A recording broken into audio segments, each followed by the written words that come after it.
Now the latest from ITV News in the West Country.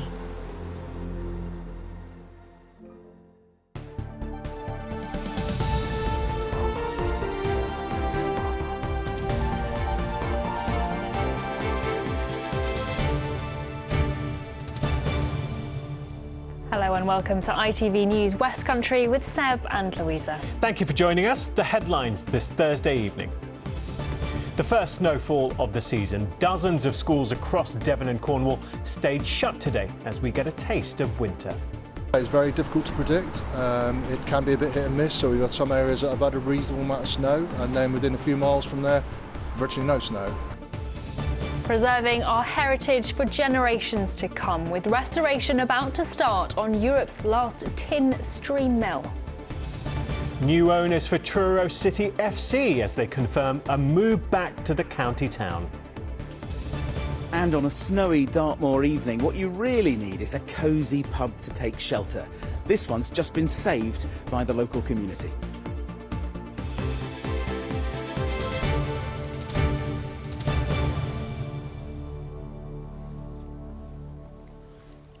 Good evening and welcome to the programme. First tonight, more than 50 schools have been shut across the region today as we had the first snowfall of the winter. The hazardous conditions also caused problems on the roads. Well, this cold snap looks set to continue with a yellow weather warning for ice in place until tomorrow morning. Charlie will be here in just a moment, but first, here's Kathy Wardle.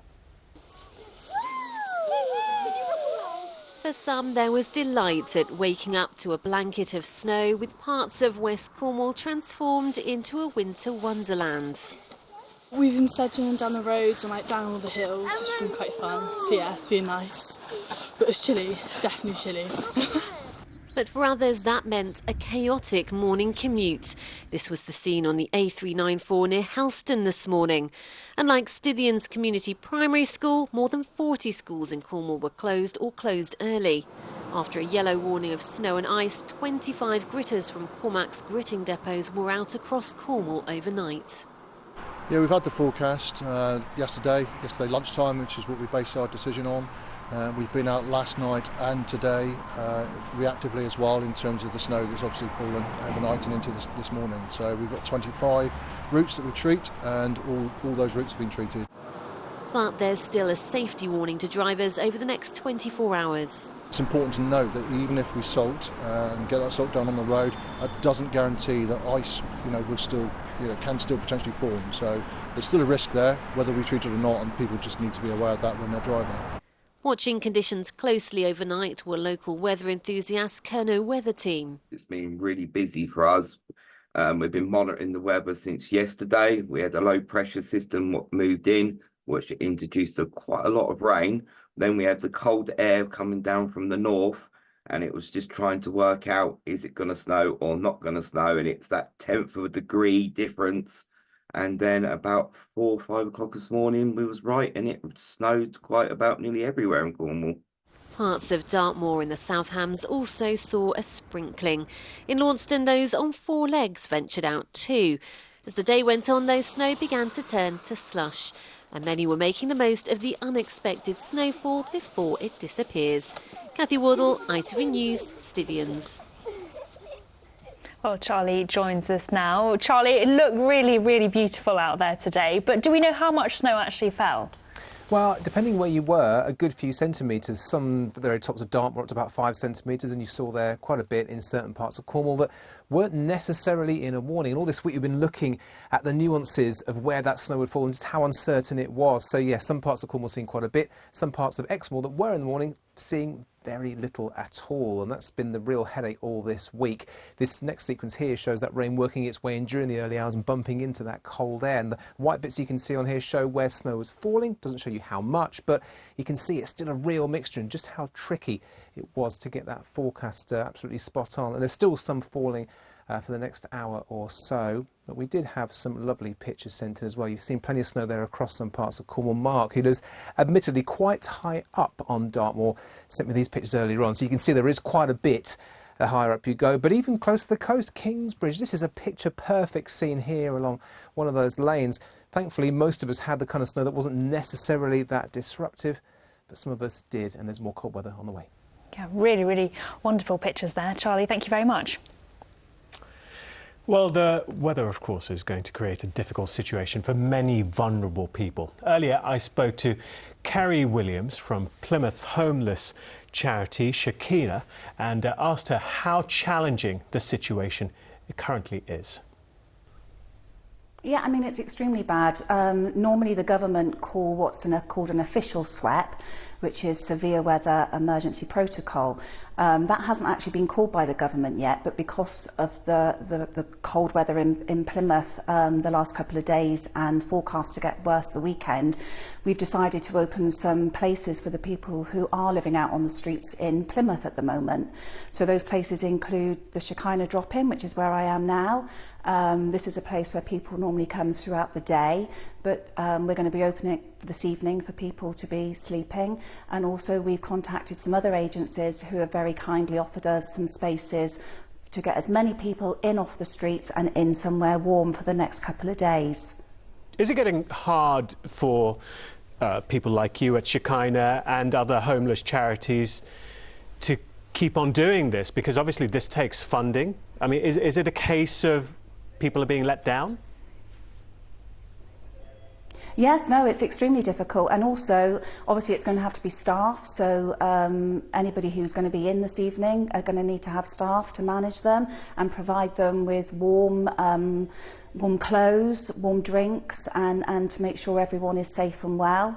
And even throughout the day, you know, so we're open from 8 o'clock in the morning and normally we close about 1 in the afternoon. So to see people then have to go out in the cold is really difficult, which is why we've extended our opening hours at the moment to keep as many people in the warm as possible and to keep them safe. And it is very frustrating. Unfortunately, there isn't housing for people at the moment. The government protocols have gone up higher, what they would call emergency housing for people. So we are seeing more and more people out on the streets, which is very distressing. What kind of people are you seeing? Are you seeing younger people now? Are you seeing families? Are you seeing older people? A completely mixed range. At the moment we've got quite a few couples who have lost their properties. Younger people, we've got quite a few elderly gentlemen that are coming in, so the range is completely varied. Some vulnerable females that are coming in across the board. There isn't a type or a stereotype of anybody, it's completely across the board. What can we do as the public to help? So Shekinah, we're run by donations, so anything we have in Shekinah is from the kind donations of the general public. So down to our shower gel, our shampoos, our clothing, footwear, a lot of our food is all down to the generosity of the local public. And without these, we wouldn't be able to survive. While people are in Shekinah, they're able to have a shower. We do have a reel of clothing that they're able to get some clean clothes. And this is all donated by the very kind people of Plymouth. And without them, we wouldn't survive. OK, look, Kerry, you're doing a great job. Thank you very much for speaking to us. Thank you. Thank you very much. Thank you. And continue to support us. Kerry Williams from Shekinah there. Right, let's bring some other news tonight. And a barrier made of steel will be installed in front of Exmouth sea wall in the hope of saving it. Cracks started to appear in August, and recently Storm Ciarán put the wall at risk of collapse. The barrier will take around 8.5 weeks to complete, with an estimated cost of more than £1 million. Next, Choudhury City Football Club will return to play in the Duchy next season after 3 years playing in Plymouth. City also have new owners after being taken over by the Canadian company that already runs Cornwall's rugby league team. Well, it means long-term benefactor Dickie Evans has relinquished control of the football club, and he's also now set to offload Cornish Pirates rugby union side to new owners. Courtney Sargent is in our newsroom for us. Courtney, so how significant is this? Well, I think, first of all, the fact that Choudhury City will be back home from next season is vital to the future success of the club. Now, they'll move to the long-hoped-for site at Landgraf Village this summer, and while that will initially see the ground use temporary stands, a new stadium is planned, and that's where the new owners will be important. Now, they're called Ontario Inc. And as you say, they already own Cornwall Rugby League FC. Now, they've said they are committed to building this new stadium. And of course, bringing it back to the Duchy should enable more fans to watch their team live and generate more revenue for the club. Well, Courtney, this feels like an end of an era in a way, with Dickie Evans selling Truro City, but also looking to find new owners for Cornish Pirates as well. Yes, Louisa, it definitely does. Now, Dickie had a long-term ambition to move the Pirates into a new stadium in Truro and in the process get a place in rugby's Premiership.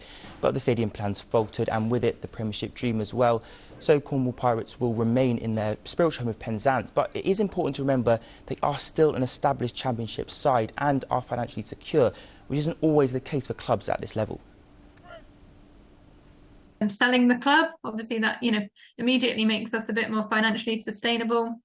And we're focused on providing, the top level rugby again that we can. From a rugby perspective, we've been back in Penzance for 13 years now, obviously planning to move to Truro, but for now our focus is, on our home here, enhancing the facilities and everything that we have here. And we have a great support base and a fantastic team here. So we're looking forward to, cementing our future here.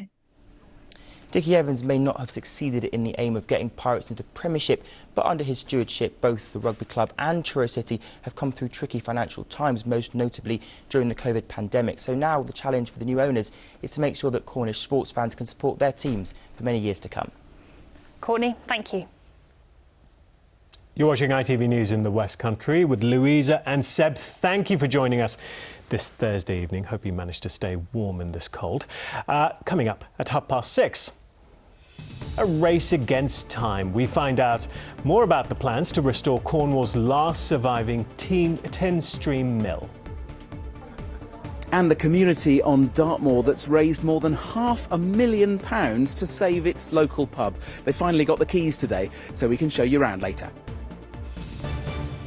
But first, this evening's Tonight programme is looking into the worrying issue of huge numbers of people waiting for treatment for arthritis. It's estimated that by the age of 70, 1 in 2 of us are likely to suffer from the condition, and there is currently no cure. Well, a key treatment for severe cases is joint replacement surgery, but over 1 million people currently are waiting for that, making it the biggest elective waiting list across the whole of the NHS. Here's Natalie Gray. Hips and knees. They're the joints that often feel the stresses and strains of daily life. The UK's ageing population and increasing rates of obesity are thought to be contributing to a rise in joint problems. And while there's no cure for arthritis, there are effective treatments available, including joint replacement. But there are now over 1 million people needing the operation, making it the biggest elective waiting list across the whole NHS.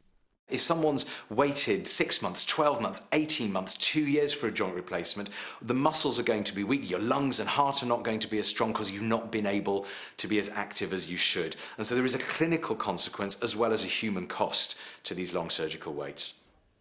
The UK government says that cutting waiting lists is a top priority, and 18-month waits are down more than 90% since September 2021.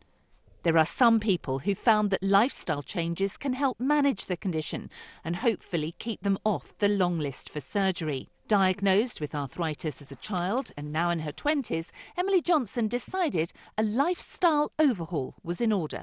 I got a really bad flare-up in 2018 whereby it seemed that the medication I was on just wasn't really doing its job anymore and didn't seem to be working like it had been. I was in a really dark place and I was really struggling.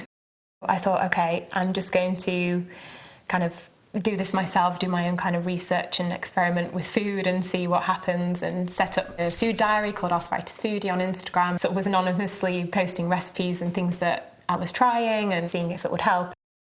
After about 3 months, even more so after 6 months, I genuinely felt a difference in my energy levels, in my overall well-being. Emily's Instagram account, featuring recipes based on the Mediterranean diet, proves so popular that she's now published 2 cookbooks for people living with arthritis.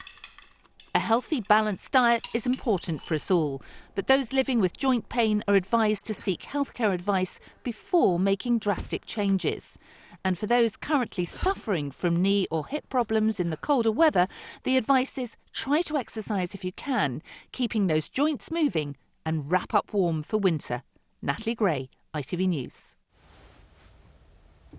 And you can watch tonight New Knees and Hips, Britain's biggest queue, here on ITV1 or on ITVX from 8:30. Now, there are concerns. There's still a huge access gap when it comes to participating in sport. Yes, a recent survey has revealed more than 3/4 of disabled people wanted to be more active, compared to just over half of the total population. The government wants to get 700,000 more individuals involved in disability sport by 2030. Nick Smith has been finding out more. Sport, by its very nature, should offer something for everyone. Somerset Disability Cricket Club is running an activity session here in Bridgewater, giving an introduction to the sport for a wide range of different abilities. Those overseeing it say it's important to make it as accessible as possible. Sport is hugely important, and sometimes young people and adults with disabilities face all sorts of barriers getting into sports clubs, maybe because there's not the opportunities for them to play. Maybe that sports club, community sports club, doesn't feel confident about dealing with young people or adults with disabilities. So these opportunities are hugely important, and sometimes we take sport and getting involved in sport for granted. A recent survey by the Activity Alliance claims 77% of disabled people want more opportunities to get active. But 60% said the cost of living crisis meant they were struggling to afford to do so. And more than a third said they were concerned that being more active would risk a reduction in their benefits. One method to tackle cost and access barriers is to get active sessions into education settings. These young college students have varying learning disabilities and once a week take part in a dance class aiming to open up new experiences. It makes me move my body more often than usual, and it makes me feel alive and active and great at the same time. After the session, I feel active, relaxed, everything. Oh, I love the clapping dance and I feel active. So basically socialising with peers and also making friends as well. There are so few opportunities for disabled people. It's getting better, but it's really important for providers and anyone involved in sport to make sure that they're catering to people with different needs. Looking on is former NBA basketball player John Amici, an advocate for access into sport, wanting to see firmer commitments. It's great to make policy. You have to actually have a theory of change in that. There's no good saying we're going to get 700,000 people into activity. We've had backlogs of people who are looking for ways to access community. We've had that for decades within the disability community. It's time to say this is actually how we're going to do it. Here's a step-by-step strategic plan. The government says it is putting disability access as a key priority in its sports strategy to promote more active lifestyles by the end of this decade. But with disabled people still significantly less likely to be involved in sport than others, they may have their work cut out. Nick Smith, ITV News. A major restoration project on the last original tin stream mill in Europe is about to begin in Cornwall.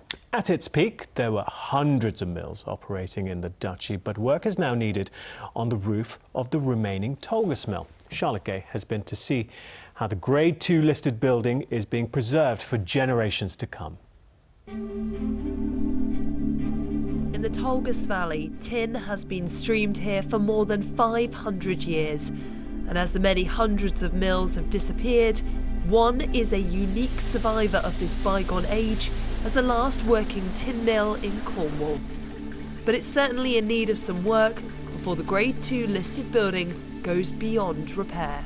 It'd be a massive waste. I mean, the history that's in this place and the amount of years it's been here, it'd be such a shame for it not to live on and go on for another 100 years and so on and so on. This mill holds a special place for the Mitchell family. Leonard Mitchell was the foreman of the top works site from 1931. His three sons also worked at the mill. His daughter Phyllis says there's some core family memories here from back in the day when this river ran red. Why did you want to take tin in as your show and tell in school? Why was it important for you to bring in? Well, we had to do a project on it, and I thought, well, that's what my dad does. All I can remember, my dad is working here, and he actually worked here and retired here at 65. Didn't like being at home and came back and done another 5 years here until he was 70. He loved everything about this place. You know, it was like Dad's playground, I think.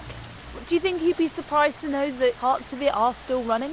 I think he was very pleased that parts of it are still running. The site has been out of commercial operation for decades, but the machinery is still switched on to process the tin in the old-fashioned way. That Cornish tin is then mixed with silver and gold to make the Tolgus jewellery range. Their sales help with the upkeep of the mill, and visitors have been voting on what part of the site to save next, starting with the roof. The scale of it is quite enormous, really. What we're going to be doing, we're going to start by taking the old tin sheet off that's absolutely shot at, and then we'll start with each A-frame individually, taking them off, dropping them down, building the new ones, and the exact same procedure, putting them back, drop them back in place, put the cross trusses, replace the A-frame, one by one.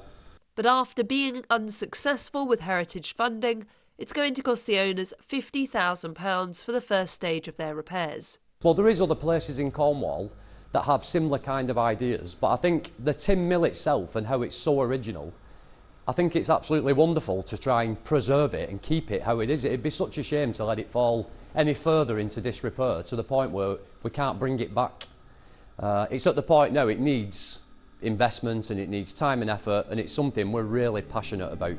The on-site museum shows how much of Cornwall's industrial landscape has changed, but there's still a lot to do to keep the mill in operation and not just a record in the archives. Charlotte Gay, ITV News, Tolgus Mill. What a fascinating place. It's incredible that that mill is still going after all those years and it's still making that jewellery. Yeah. Absolute time capsule, isn't it? Just to keep that. Yeah, and when you see that old footage of people working on the mill, it's just kind of, I suppose, a reminder of what it was like back in the day. Yeah. Right, finally tonight, this story is amazing because a community in Devon has picked up the keys to their village pub today after raising enough money to save it from closing for good. Yes, the future of the Drew Arms in Drew Stainton was in doubt last year after it stopped trading because of rising costs. But after a successful fundraising campaign, the pub will reopen. Bob Cruz has spent the day there and sent us this report. When the pub closed last year, some people in Drew Stainton described this as like a ghost village which had lost its heart and soul. And the fact that the local community's managed to raise more than £500,000 to buy this place tells you a lot about how keen they were to keep it open. They got the keys today, so we can actually go in and have a look around. They're having a bit of a party as we speak, so let's go in. You can see it's a lovely old pub. There's a nice room here which is warm and cosy. There's a bit of a party going on in the room just through there. We'll go and have a chat with them in a moment. But first, let's catch up with Glyn, one of the directors. Glyn, you must be so pleased that you've picked up the keys today. How are you feeling? We picked up the keys about an hour ago, and already it feels warm and I feel at home. The village has been in mourning, I think, I'd say for the last year, but it's coming alive. You can feel it coming alive again. And it won't be long before you can get these taps up and running in the tap room here. How pleased are you with how much money you've managed to raise? It's extraordinary. We've had such amazing support. We've got over 500 people have invested in this place. There is so much love around it. We're a very small village, but it's a well-known place, you know. Well, I know there's a big party going on next door. Well, a little party going on next door. Let's go in and have a look. They've got the fire going as well. Come on through this way. Hello, everyone. Hello. So you can see there's been some corks popped in here. There are crisps out on the table. Look, everybody's very pleased. The fire's going as well. Toby, you're the chairman, aren't you? Yes, tell me how big your plans are for this place. What are you hoping to achieve here? It's not just going to be a little cosy village pub, is it? No, we've got lots of plans. I mean, obviously today's amazing because it's the start. It's been 10 months of very hard work, and we've probably got a lot more hard work to come.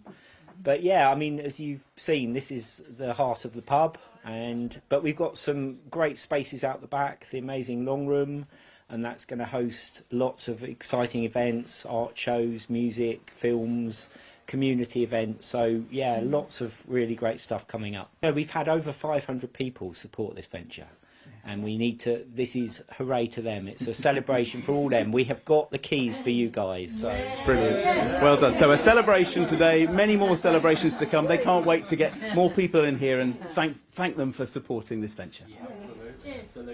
It looked so cosy. I know, I think with Bob the got fire. I'm very jealous of Bob being able to go in there and have a look around. But I do feel for village. I live in one of those villages where the pub disappeared, and it's only when it's gone that you realise that you miss it a lot. Yeah, and so many villages are doing this. They're buying their own pub back and actually... Yeah, 500 people supporting that. I know, right? Very, very impressive. That's amazing. Weather time now, and Charlie's at the Met Office in Exeter for us. Charlie... Sorry, other way. There you are, Charlie. There he is on that side. I was there a moment ago. Charlie, it's been really beautiful there. We've seen snow out and about, but how much snow is still on the way? Well, a little bit. It's taking its time to clear this sort of slightly wet weather. But you're right, for some it's been really sort of picture postcard beautiful. For some it's been a little bit disruptive. For some, wondering where it all is. I've only seen a few flakes of snow here in Exeter today, for example. But it was cold wherever you were. Nowhere really got much above sort of 4 or 5 degrees. OK, we're heading into December, so it's going to be colder anyway, but still that is below average, and by goodness, it feels it. And as we head into this evening, just watch as things turn steadily blue and cold, and frost really starts to grip in across most of the UK. Just a few coastal extremities escaping the coldest weather. But as such, the Met Office has issued an ice warning now because of the, well, steady wet weather we've seen. There could be some slippery surfaces as we head through the course of tonight and into tomorrow morning. But the very cold weather may well be slightly short-lived. All this cold north and northeasterly air is being replaced into next week by something a little milder as the Atlantic starts to take charge. So we're seeing a very classical kind of flip-flopping of weather as we head into winter.